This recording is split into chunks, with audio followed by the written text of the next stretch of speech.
Amanda Cassatt, and this is Endgame. In this episode, I speak with Noor Siddiqui, founder of Orchid, which uses genetic testing to help parents have super babies. We cover why and how to have a super baby, what's next in reproductive technologies, IVG, and CRISPR, and how humans achieve full control over our evolution. Check it out and hit subscribe.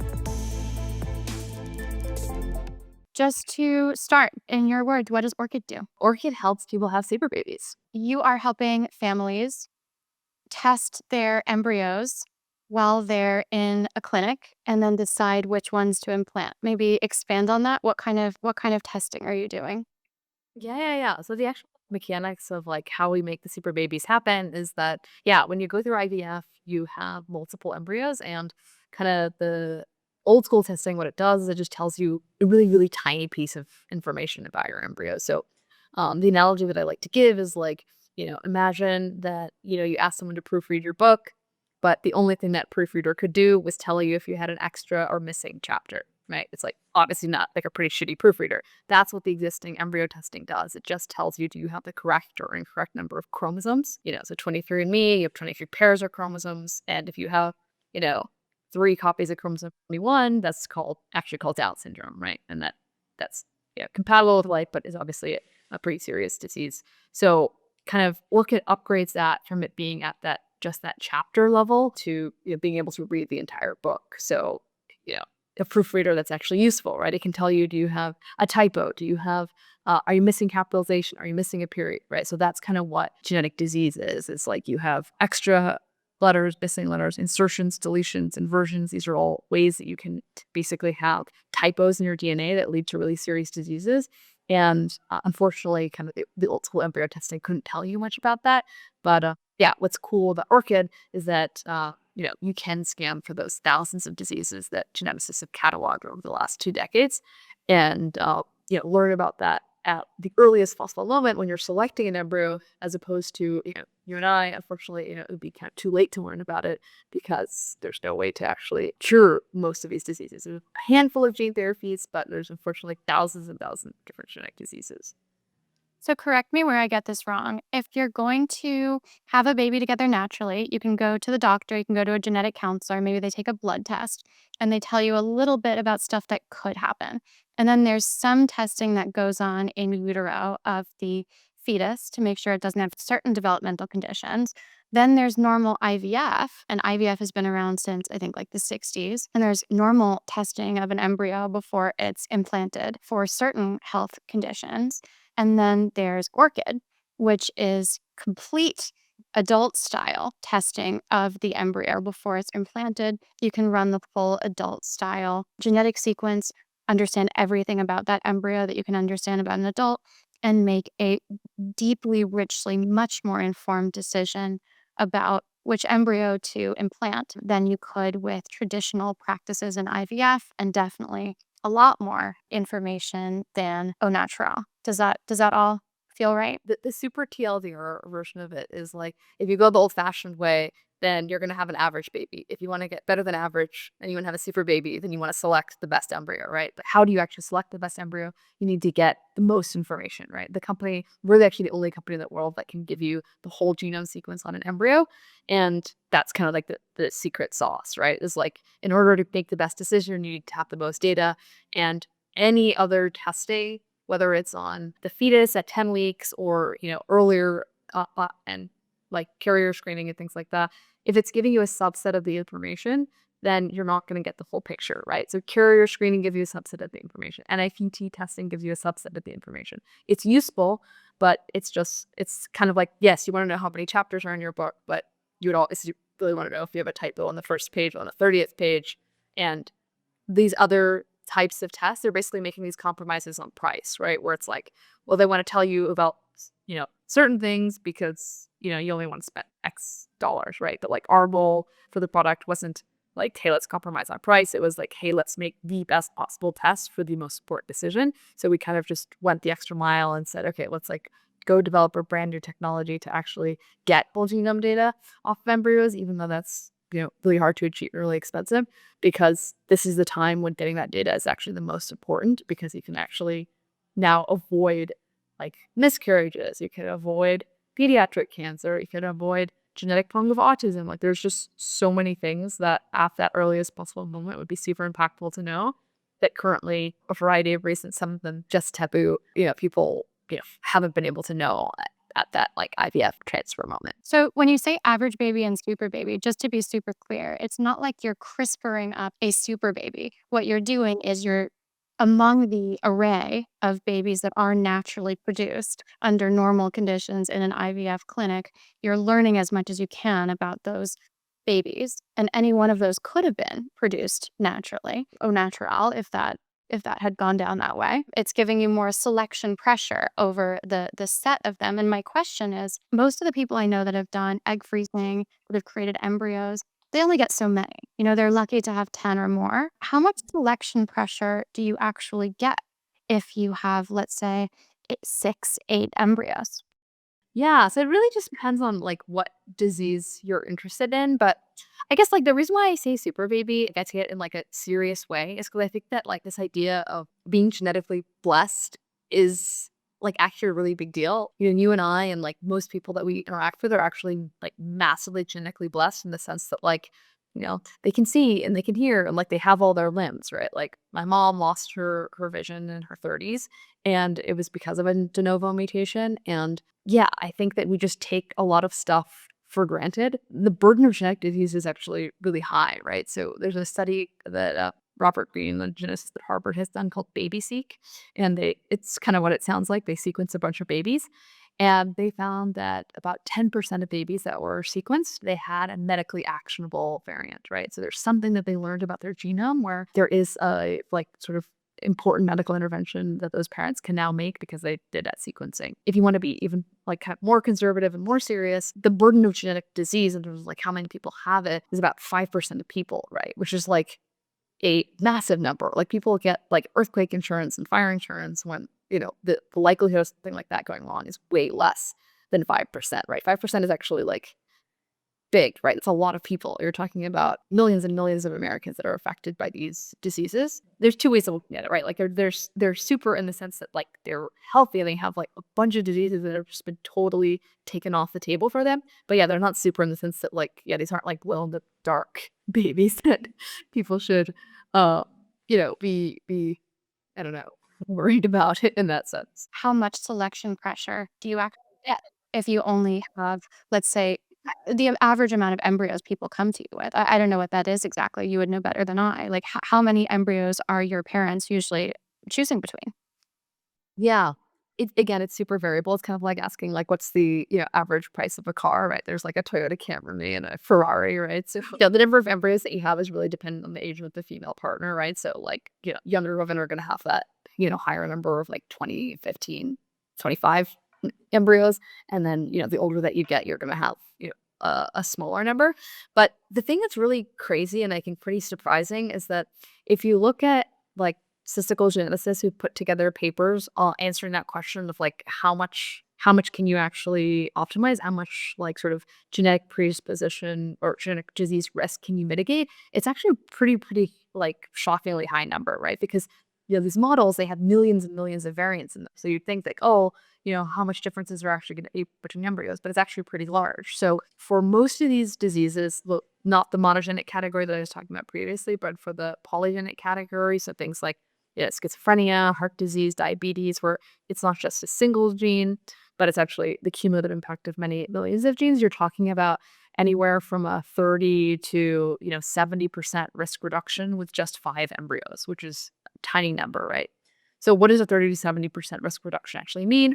Like, I think it's really useful to like try to tie that to like things that people are more familiar with, right? So if you think about blockbuster drugs that are making like billions of dollars, what are their clinical trial outcomes? There's plenty of drugs in the market right now that are in that 30% relative risk reduction category, right? So like you compare cases versus controls and you're like, okay, I gave this person, a drug, and then what is the outcome I'm looking for? Like heart attack or something like that. How often do people who take the drug versus not actually have how much did my drug actually reduce whatever outcome I'm looking for, whether it's heart attacks or strokes, whatever specific thing. So basically, a 30% relative risk reduction gets you approved drugs that are already on the market that are making billions of dollars, right? And if you have a drug that's approved, great. but that means that you're, leashed to it for life. And there's entire companies that are built around like medication adherence, right? So like how do you get someone to take a pill every day? Like that's like it sounds like it would be easy, but you know, people just forget to take their pills, right? So it's like you can at birth give your child better than taking a drug for life, right? Because a lot of times when they do these studies, they don't get an outcome until someone's like basically perfectly adherent, meaning like they take the drug every day for like 2 years, 3 years, 5 years, sometimes 10 years for like specific, endpoints they're looking for. So, anyways, I guess what I'm saying is like sometimes it's really hard to contextualize what does that number really mean, like that 30 to 70%. And it's really impressive to be able to do that when you're in a situation where there's like no side effects, right? Because like when you Mm. take a drug, even after you've cleared all those different hurdles, right? Getting a drug approved takes 10 years, like $1 billion to bring to market. You actually get it approved, and then at the end of the day, of course, you're going to have side effects, right?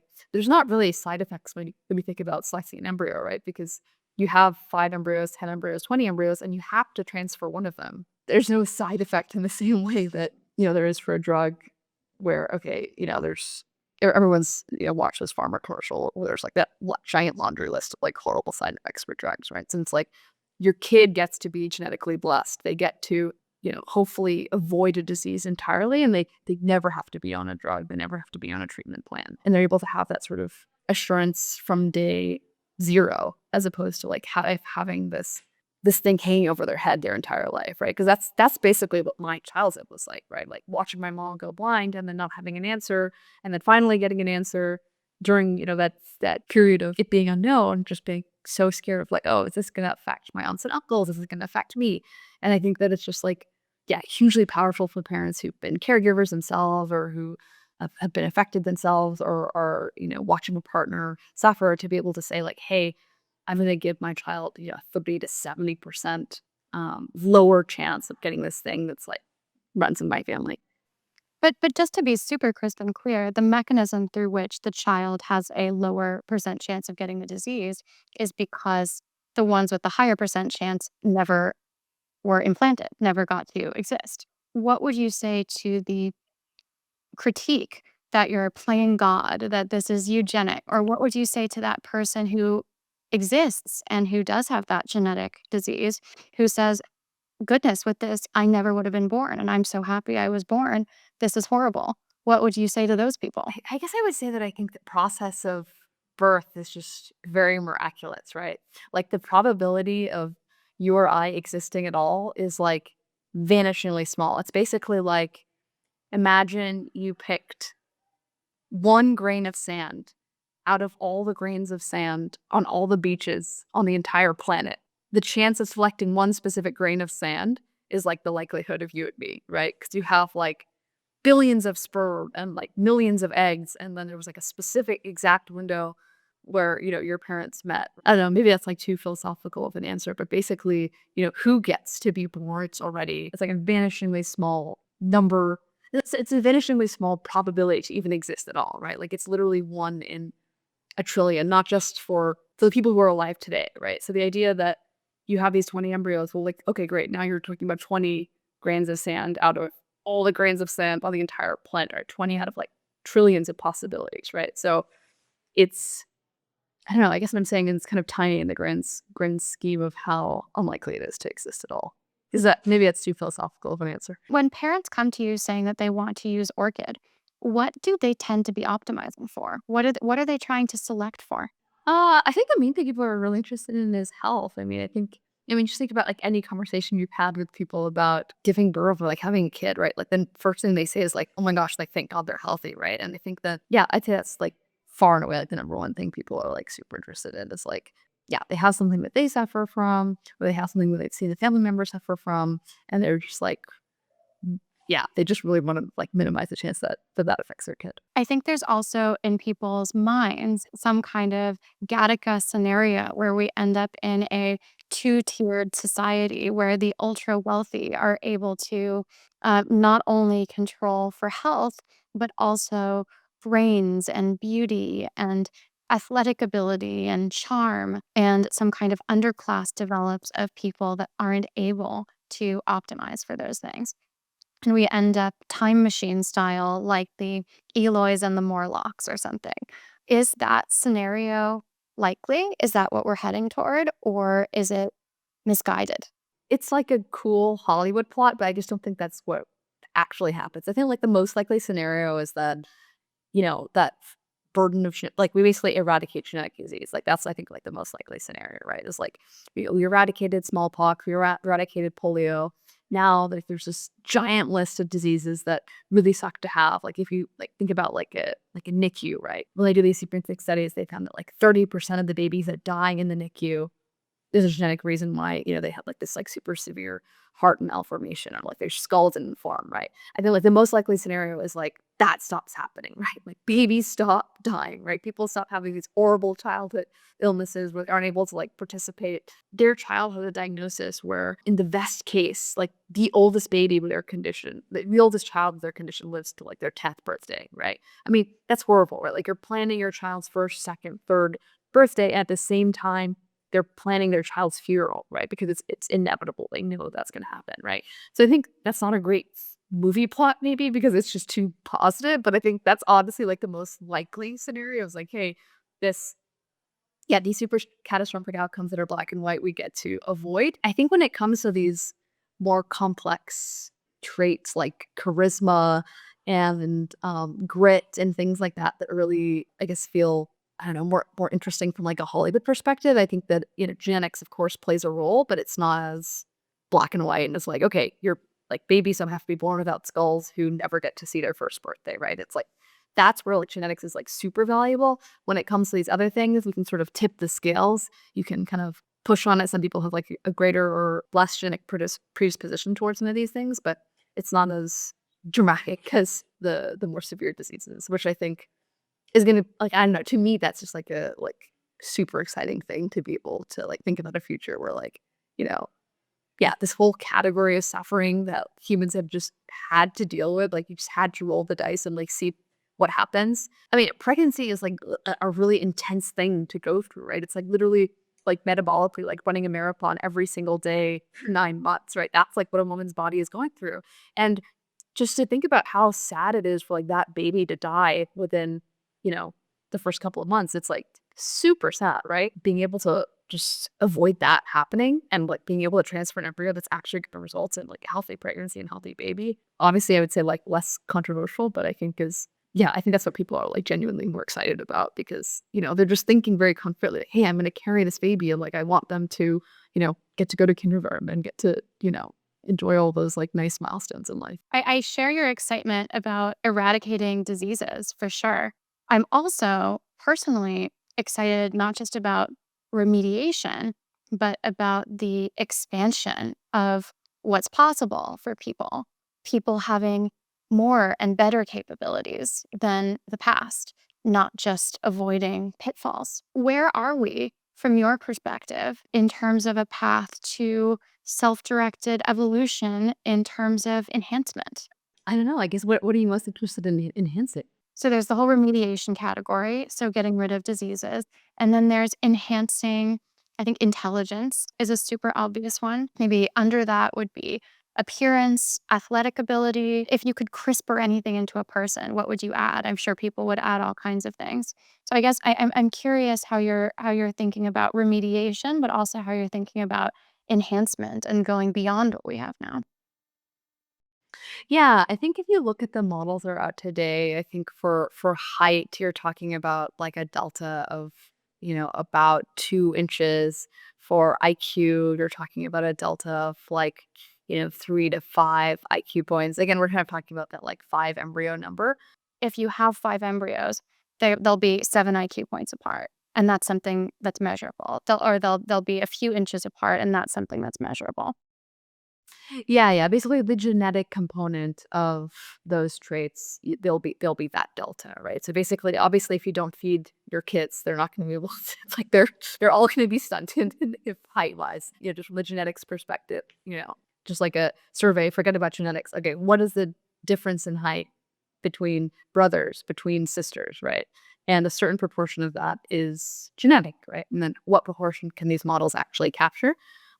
So that's what I'm saying. It's kind of like around 2 inches of delta you'd be able to see between embryos around, those like 3 to 6 IQ points you'd be able to see between embryos. It's another thing that's really funny about this stuff is that I think people might be driven to do it for the enhancement or like curiosity about stuff like, hair color or eye color or some of these like more fun things. To me, it seems like if even if you're driven by enhancement, you still get that like I think really massive benefit, which is hey, I get to avoid all these diseases. To me personally, I think the diseases is like super exciting and really, really meaningful. But if the reason why people get excited about it is, oh, I get to be a little bit taller or a little bit smarter, I think that's fine because they still in the process of doing that avoid the like heart rate, which is the thing that I think really matters. I think it's just kind of funny because people I think really focus on this stuff, but we kind of mentioned IVF has been around for 40 years, right? So sex selection, people doing IVF electively to select sex has already been going on for like 20 years, right? People they call it family Even though balancing it's where illegal in Canada. You can't well, select for sex in Canada, right? yeah, you can select for sex actually in India or in China as well. A lot of countries have banned it, but in the U.S., sex selection has been very routine, right? People will just say, "Hey, I've had, 2 boys. I'm tired. I want to have a girl," right? And they're just they don't want to risk it. And I mean, if you think about that, that's like a pretty, you know, quote unquote frivolous reason to do IVF, right? You're perfectly fertile, and you're just choosing IVF and creating an embryo so that you can have you know the baby that's the sex of your choice, right? So I think like this idea of like there being a world where the default way that everyone has babies is IVF embryo selection is like it seems like extremely obvious in the context of the fact that that's been already happening for 20 years, right? Like you either like roll the dice and get an average outcome, or you like look at the cards ahead of time and then actually select the best one. It just seems like insanely obvious for a decision that has like this level of consequence, right? Because it's not just sex that you can know now, right? It's like literally everything that you would know about like a fully formed human, you can like now know. Yeah, it's going to be considered extremely strange, I think, not to get this information beforehand. I could just say before, sex is for fun, Orchid is for babies. Do you think it's inadvisable to conceive au naturel? I wouldn't go so far as to say it's inadvisable. I just think that it's going to be considered like a home birth. It's like, like it's cool that people do a home birth, but it is higher risk, right? Like you have a higher risk. Like it's just, if you look at the rates of like infant deaths and like maternal deaths and like negative outcomes, it's like 2x essentially home births versus hospital births, right? So again, I wouldn't like say you shouldn't do a home birth. I mean, if you're, a healthy woman and, you don't have like, there's plenty of people who are in the category of which like home birth is fine. It's just that I just think people are going to think of it as like, I could have known this earlier, and if something bad happens, why didn't like know ahead of time? It's like it's the same way as if you were to give a home like go for a home birth, and then something bad were to happen to the baby, you'd be like, well, why the heck wasn't I at the hospital? It's like I think it's like the exact same category. It's like there was an intervention that's kind of, lower risk, and I chose the higher risk thing because, you know, romantic reasons, I guess. I don't know. Would you do a home birth? Like, why do you think people choose home birth versus hospital births? I think there's an anti-Western medicine narrative that has some degree of credibility around the incentives of pharmaceutical companies and hospital systems.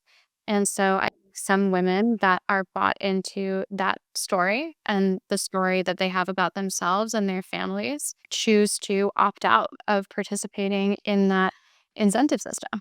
Yeah, yeah. So I think it's the same type of thing. So I think that there's going to be the same narrative for people who choose to, like, conceive the old-fashioned way. I don't think it's. I guess to be clear, I don't think any of these choices should be stigmatized because I think like having a baby is obviously like a really amazing thing to do. Like it's kind of like I wouldn't. I think it's like in bad taste to like stigmatize someone who chooses epidural versus who doesn't choose epidural, right? It's like your birth, you kind of do what you want. It's just that for me personally, I feel super strongly that for my kids, I want this information. And I think, whoever's in that same camp of like who thinks that like for a decision like this intense, they want to have all the information and like this is the like option for that, right? It's like you shouldn't go to the hospital and the doctor's like pressuring you not to do epidural because you should have a quote unquote like that would seem like I think both sides of that would be weird. Like people shouldn't be pressured, I think. Yeah, Totally. one. one or the other. It's like an extremely emotional time and just yeah, it's very sensitive, right? I just yeah, I think there's already way too much. I think there's just already way too much badgering women about like, oh, you should breastfeed or you shouldn't breastfeed or you should have more babies or you should have be married or all this stuff. It's like there's already too much of that. So I wouldn't want like what we're doing to add to that like level of pressure that people already have. Definitely walking very close to a bunch of taboos with this one, and maybe they dissipate. But just to bring it back to the tech for a minute, and you can correct me if I have any of this wrong, but I feel like every great technology company is some kind of translation of a scientific breakthrough into something useful. With Orchid, if I've got this right, that science breakthrough is the ability to run a full adult style sequence on an embryo instead of on a full human. And that unlocks the ability to run these kinds of tests. I'm curious, in your view, what sort of big unlocks are coming in the near horizon in reproductive technology that could explode the effectiveness or that could change the landscape for something like Orchid. And I'm wondering, like, one thing that I'm familiar with as an idea is IVG, like the idea that you could take a stem cell, like with a cheek swab, and turn that into gametes. And then you'd be able to create maybe thousands of embryos instead of being rate limited by your number of eggs as a woman. So I'm curious, what science breakthroughs do you think are on the horizon that could really change this whole technology landscape? Yeah. So I think IVG is really cool, but I think yeah, I do think it's gonna end up taking a really long time because if you think about like how safe you would need that to be before you were to like you're basically, you're generating a cell that has to become trillions of other cells. Like it's actually really high stakes. Like right now, we can't even print skin, right? There's like so many different types of burn victims, and we would really love to be able to graft skin, but we can't even do that yet, right? So the idea, and I guess not to be like too negative, but like that's almost one of the simplest types of cells, right? It's not like as complex as a heart. Skin is almost 2D, right? But the idea of a cell that's able to become trillions of other cells and has to like be all perfectly articulated, it's a really high bar in terms of how are you going to be able to prove that that actually works safely, right? Because at the end of that, like And you of think the this is beta. many years away? You think this is 10 years, 15 years? I think for me to use it personally, it's probably like 30 plus years out because I would not use that on my baby until I saw safety data in primates and in humans for multiple generations showing that it's safe. But that's my threshold. Maybe there's going to be other people who like the stuff that I want to build at Orchid is stuff that I would want to use with my own kids, right? And like soon. What about artificial wombs? How far away would you say that is? For me to use on my kids, same thing. Like it's not 30-year timeline because I would want to see multiple generations for something like that because it's so new. It's just a different way of doing things that I wouldn't want. You know what I mean? You don't want to like permanently like hurt your future baby, right? Like that's what the consequence of these technologies. So it's not that I'm not pro those technologies. Like I actually really think a lot of money and time and energy should be put into artificial wombs and IVG. It's just that the safety standards for anything in this area, I think, are just super, super high. So the stuff that I'm actually more excited about is like there's some on the science side, but a lot of it is on like the operational side, honestly, right? Like if you look at the cost of IVF, it's like dramatically different, right? In Europe, it's like a quarter of the cost of what it is in the US. Like you could literally get like an IVF cycle plus your medications in Europe for like $5,000, right? In the US, it's like 25 to like $35,000. Like if you're in like one of the major metros like SFLA or New York, if you're going into like a higher end set, right? So it's like 20x the number of people will be doing IVF if it only costs $5,000, right? Like that's so affordable, right? Like you're like, I mean, there's MacBooks that fully upgraded that are like the same price, right? So the idea that you'd be able to, help someone have a baby for that amount is like amazing. Like currently in California, if you have a C-section with insurance, it costs $10,000, right? So yeah, so basically that being able to bring down the price point for IVF by like a quarter, I think it's very achievable. Like bringing that to like other countries into the US, I think is extremely cool. Like automating IVF labs. So this is something that I think really annoys me. Whenever people are picking an IVF like order to do IVF, they really fixate on the doctor. Then the doctor is going to make like a massive difference in terms of the outcome. But every doctor is giving like the same 3 protocols, right? There's like 3 different like medications that you can take to like, you know, basically get your ovaries to mature, like produce more eggs. And every doctor is going to give you the same one. So it's like the doctor is actually not the differentiating factor for IVF. The differentiating factor is their embryology lab, right?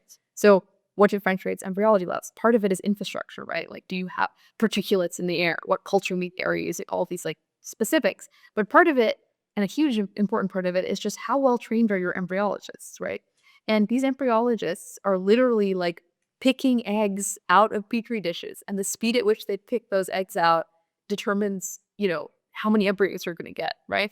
So, in some of these labs, there's just not either not enough embryologists, or the embryologists aren't very highly trained, right? They might have been trained on like frog embryos or mouse embryos, and they're similar but not the same as human embryos, right? So like having super highly trained embryologists is like a huge limiting factor in terms of the quality and the success rates of IVF centers. So there's like some other companies that are working on like automated IVF labs. So the idea that like there's like a machine and like you can set up an IVF lab wherever, that I think would be really great, because then you're standardizing IVF and you can make it much, much cheaper. I think on like the pure science side, I would say probably the thing that I'm most excited about is like, embryo rescue or embryo editing, right? So this idea that like, oh, there's like this like moral dilemma potentially for some people where you're transferring one embryo, and other embryos that are like affected by diseases, you're not transferring them, right? You're not, those embryos don't get to be born, right?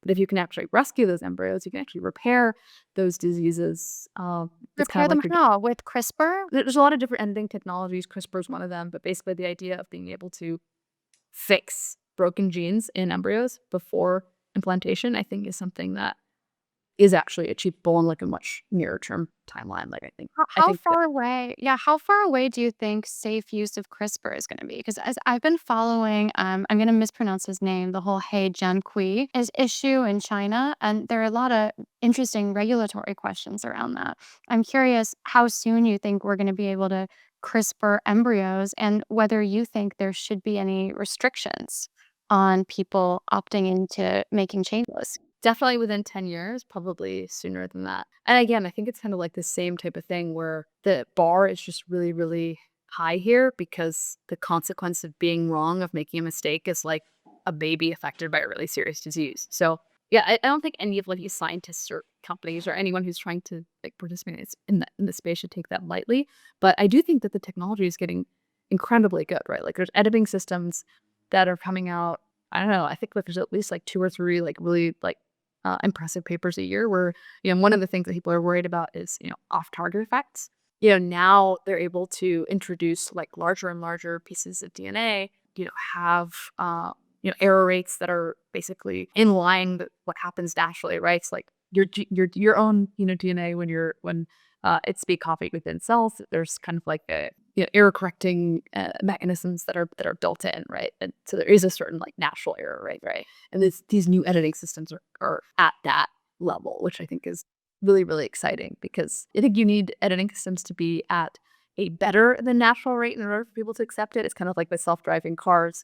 You don't want self-driving cars that are like, you get accidents at the same rate as, human, right? So I think that the bar for any sort of new technology is always higher, but the fact that we're approaching that already, basically the other kind of limiting factor is like the payload, right? So how much DNA can you actually deliver? And now there's sort of newer and newer methods where larger and larger payloads, so larger and larger pieces of DNA or even eventually whole genes are going to be able to be inserted and repaired and all of that, which I think is, yeah, just super exciting, because again, like when you're thinking about this at the embryo stage, you don't have as many limitations, right? You can kind of think of it as like a car crash, like that's already happening when you're an adult, right? Where it's like, okay, you can maybe put on a new door or, put on new wheels, to like, the body has been compressed, right?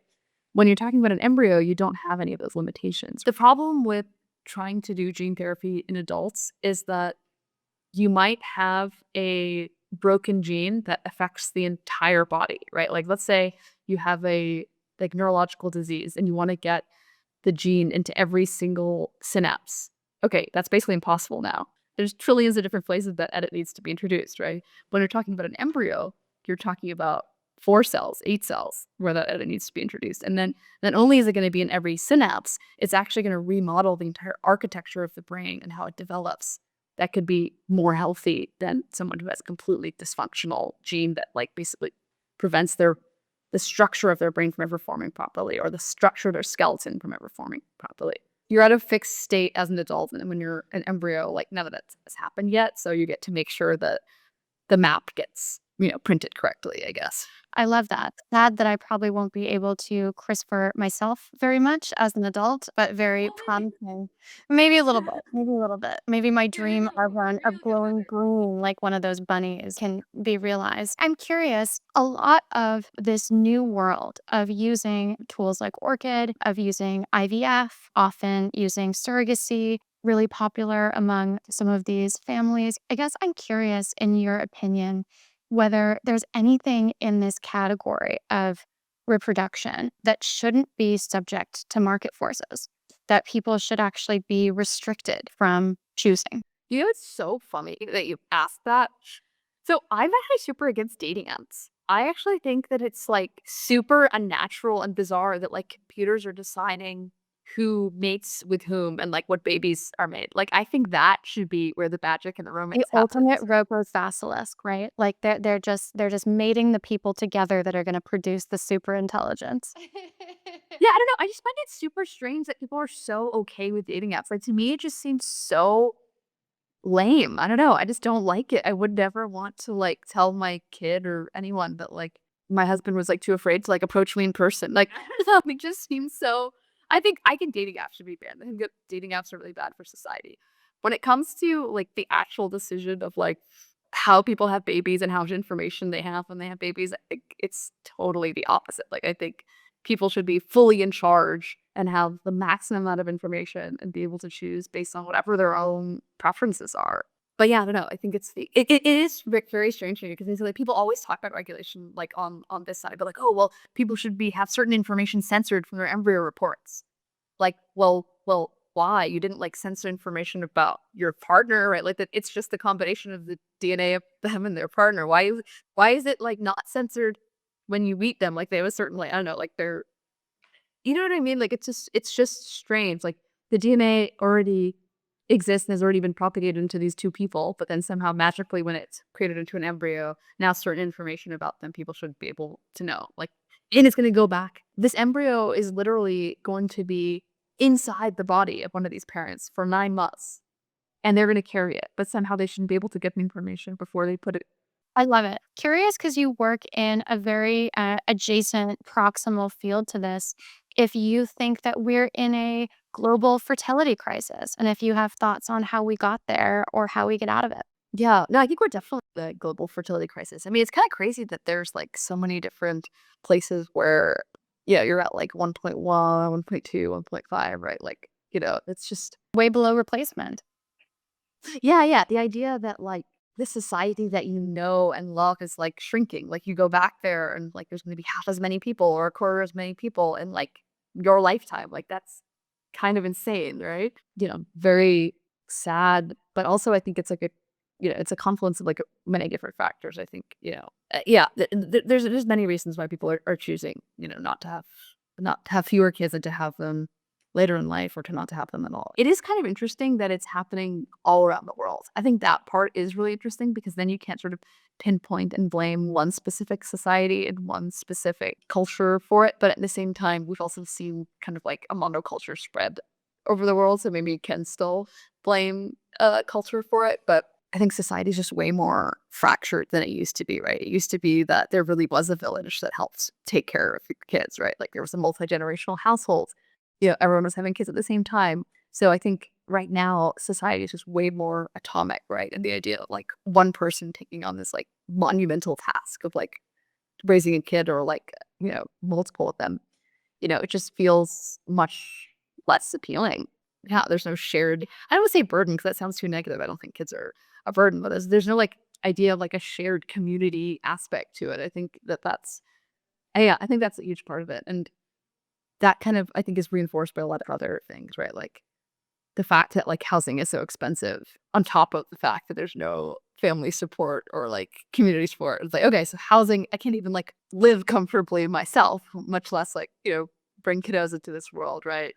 I don't know. It's very, I think it's very sad, honestly, that like all of those, like each of those things individually is sad. And then like the accumulation, the fact that they've stacked all on top of each other so that people don't even want to bet on the next generation is just like, it's just very depressing, honestly. It's extremely sad. I think that like what Orchid is doing is honestly just like a tiny piece of it. I do think that there's like a set of people who aren't having kids because of a disease that they have or a disease that they have in their family. Yeah, I wish that I could say that like what we're doing is going to solve the whole fertility problem. But I think it's really just going to address it for like that subset of people for that their anxiety is from something that they're suffering from or their family is suffering from. But I think that like the overall problem is actually much more structural. It's like people can't pay to get a like boop, like, the whole like kind of broken generational contract of like, all right, well, now how is super expensive and super scarce for this generation. I think there's a lot of animosity about that. And yeah, and then the second side of it is just like there's not a community and there's also not any like status really awarded to women, right? It's sort of the opposite. People like women are sort of seen as like, oh, you're like taking a back seat in your career or there's just I think a lot of like negative sentiments that are shoved down women's throats when they become moms in a way that should really be the opposite, right? Like obviously it should be like a huge moment of celebration and excitement and like they now have like more depth and more character and like they're so much more powerful because they've done this thing. But all of those things are, yeah, I think they're just forever. I don't actually don't. I'm trying to think that like why is that the case? But I'm about to go back to France, and if you go to a museum, all of the beautiful historical art museums, what you see all over the walls are the Madonna with child. And that's the first thing that so many painters chose to paint because that's what's the most revered. And similarly, I was learning Mandarin, and the word for good is actually a combined character. It combines the character for woman and the character for child. So literally, the word good means woman child, woman baby. From east to west, that historically, the definition of good has been that mother baby dyad. That's not happening today. You walk across the street to the Centre Pompidou and look at the modern art, and you does see the Madonna with child, or you see some sort of funny riff on it, a cynical riff on it, or you go and the same in the East, right? You see just the same kind of decline in birth rate drop off. And I have this thought a lot, like one way for a species to win is something like intelligence. And currently, humans are still the most intelligent species on the planet. But there's something else, which is biomass. And humans haven't been winning in biomass for a very long time. I think the winners are mice and ants.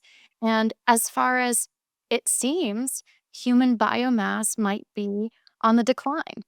We might have been born during the thick middle of the bell curve in terms of human biomass, and it's downhill from here.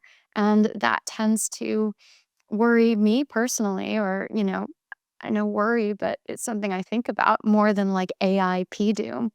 yeah, that's really true. So I guess what is your diagnosis? Like why do you think fertility is declining, and do you think it's going to be an uptick? Because I have this hope that there's going to be this like correction. I think that people are going to realize that I don't know, it's like not as fun to be like an only child or something. And like, oh, actually people should start thinking about kids sooner because they saw people who kind of struggled or like waited too long and then had, regret about it. So I know I kind of have this hope that it's maybe like a generational thing and like it's gonna like switch just like bell bottoms and skinny jeans. I read a stat that I thought was interesting as I examine this issue, which is that women that do have children are having the same number as the previous generation.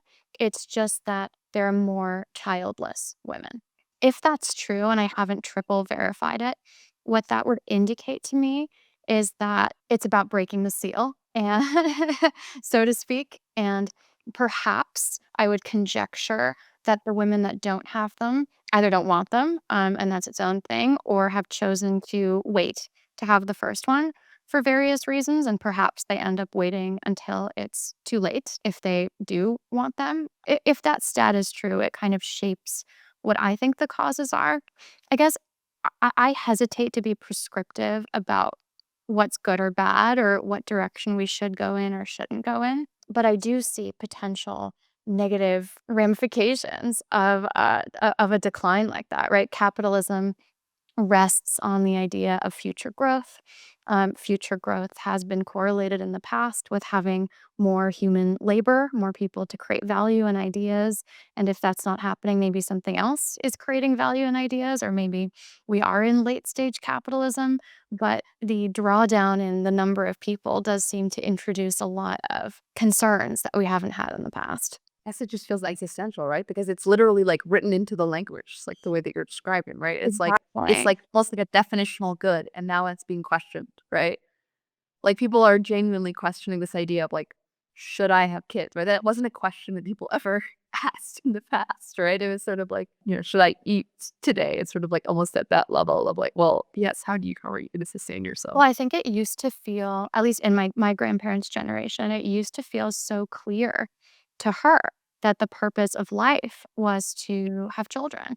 So number 1 purpose is survival, personal survival. Number 2 purpose is mate selection, and number 3 purpose is survival of offspring, right? That can come from a religious direction, like she was Jewish, and, there's a biblical wish, a Bible-derived wish to have children that number the stars, and so that's where that came from, but I feel like that survival, mate selection, survival of offspring, I don't know if there are that many people. If you had a microphone in the street asking people what they think the purpose of their life is, I think most people wouldn't say any of those things anymore. So I think there's a need for some kind of new heuristic on what we're doing here. What do you think people would say as the purpose of their life? Like, if you were to just survey people, what do you think the most common answer would be? I think people would make a joke and say that they're not sure. And I think some wise people would say that they're sort of living into the mystery in various ways. And I think some people would say something connected to their job, like maybe someone's a nurse and their job is to alleviate suffering. Or maybe someone is trying to, save the climate and their goal is to, keep the earth habitable.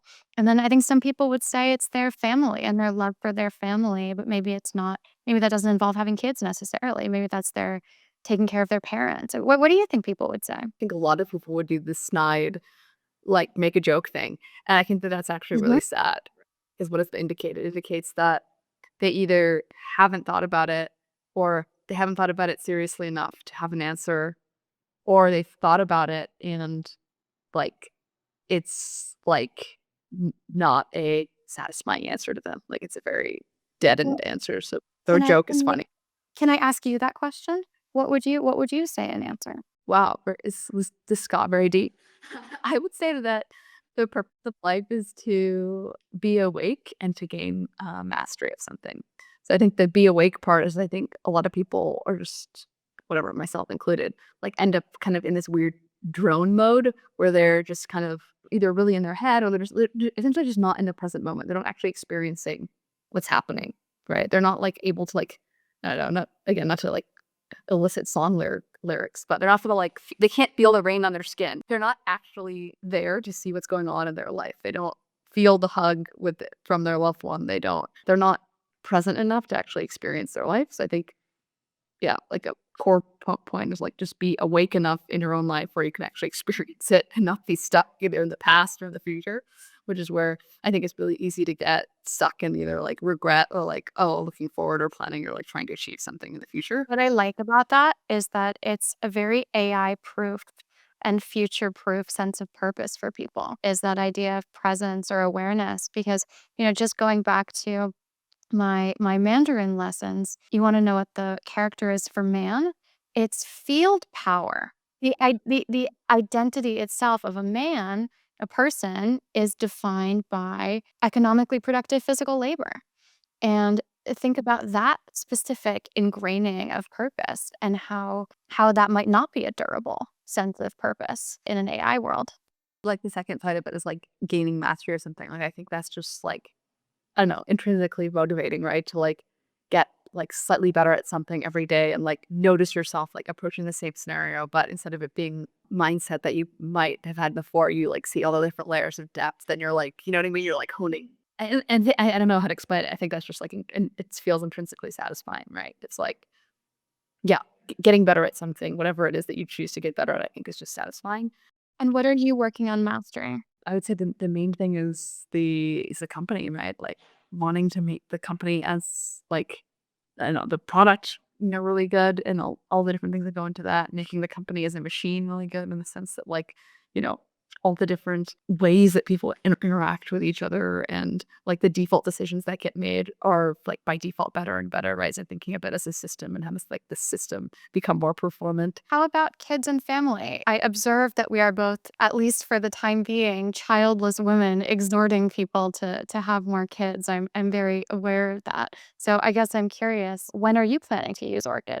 Well, yeah, I've already used it once. I'm probably gonna use it, 2 or 3 more times. I've been like really trying to do like my next round of IVF and it always keeps getting pushed aside due to like various different travel plans. Like basically trying to get like 3 adjacent weeks together where I'm not traveling and proved to be harder than I thought. But I'm hoping to do it like another round of embryos in like well, hopefully less than a month. But I have been saying that for a few months. I think I'm really excited about like kids and the idea. This is gonna sound extremely naive, but it's just true. Like I think it really wasn't until my wedding day that I realized that oh, this other person is like gonna be added to my family. Like this person is my family now. I don't know why it never hit you till that day, till everyone kept saying that I actually realized it. But you know what I mean? It's like you have your family that you're, born into, and that's what you always think of as your family. And it seems, I don't know, it just seemed kind of crazy. Like, hey, this is like my new family. And it's, starts out just the two of you, and then you basically go and, create more, more of them. Yeah, I don't know. I am very excited about that, but I don't know. It does take a village and basically trying to like rearrange your life around like, okay, how do you actually get, the parents and like the family and all the different support structures in place that, it's easy to live pre-kids, but I think afterwards, like it just, yeah, it seems lonely to not have other people around who really want to make that kid like a central feature of their life. I think it's super obvious. This is gonna sound mean, but I think it's like super obvious when you meet people who like weren't loved enough. Right? Just that's what it I wonder if there's that much of a nurture component going on. I mean, you have this whole startup that's really about genetics and the role of nature. And now you're telling me about the type of person that you can tell wasn't loved enough. Where's nature and where's nurture here? What's the Noor framework on nature versus nurture? I think both are important. I don't know.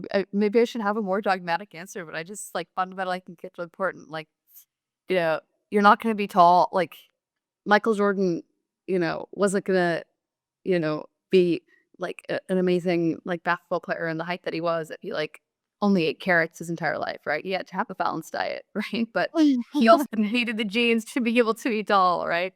I was never gonna be as tall as Michael Jordan, no matter how awesome of a diet that I had, right?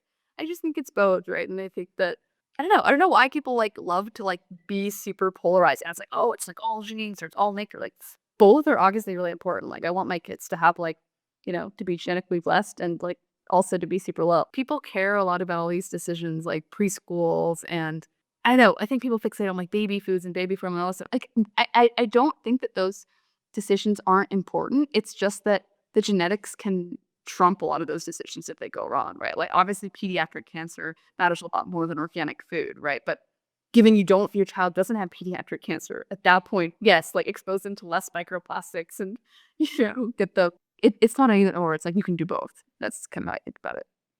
Beautiful. Well, I think that's a lovely note to end on. I wish you happy trails with Orchid, with family, and hope to see you soon in SF. Thank you for listening to this episode of Endgame. Please follow me on X, Amanda Cassatt, 2 S's, 2 T's. Follow the company I founded, Serotonin HQ, and listen wherever you get your podcasts: YouTube, Spotify, Apple Podcasts, the works.